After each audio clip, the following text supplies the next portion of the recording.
আজকের গল্পটা হবে রাবেয়ার গল্প। চাঁপাইনবাবগঞ্জের এক অজানা মেয়ের মেডিকেলে প্রথম হওয়ার গল্পে আজ ছেয়ে যাবে পত্রিকার পাতাগুলো। কিন্তু আজকের গল্পটা সিদ্দিকের গল্প হবে না। হাজারো মাইল দূর থেকে যে সত্যি করে চলেছে রাবেয়ার রূপকথা। যে সিদ্দিকের চোখে ছিল রাত জাগার স্বপ্ন, সে চোখে আজ বাসা বাঁধে ক্লান্তির ঘুম। স্বপ্নকে সত্যি করার মেধাও ছিল সিদ্দিকের মাঝে, কিন্তু হঠাৎই বাবাকে হারিয়ে জীবনের চাকাটা ঘুরে গেল। সম্ভাবনার হাতছানিকে মরিচিকা মনে হতে লাগলো। বইয়ের বদলে সে তুলে নিল সংসারের ঘানি। বাস্তবতার সামনে স্বপ্নটা ততদিনে বিলাসিতা, কিন্তু নিজের স্বপ্নটার প্রতিফলন দেখল ছোট বোন রাবেয়ার চোখে।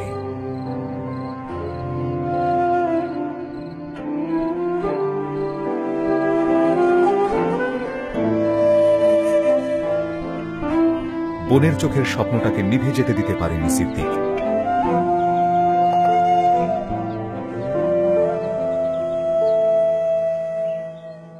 পাড়ি জমিয়েছিল দূর দেশে বোনের স্বপ্নটাকে বাঁচিয়ে রাখতে।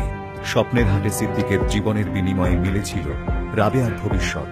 তবুও আজ সবাই সাফল্যের গল্প বলবে, কিন্তু কেউ আত্মত্যাগের গল্প বলবে না।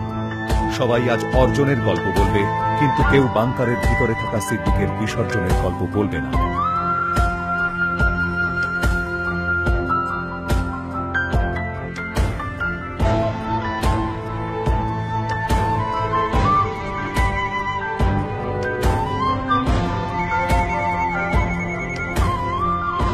মোবাইলে ভেসে আসা ছোট্ট বোনের উচ্ছ্বসিত কণ্ঠে আজ তার জমে থাকা কান্না খুশির ঝর্ণা হয়ে ঝরে পড়বে।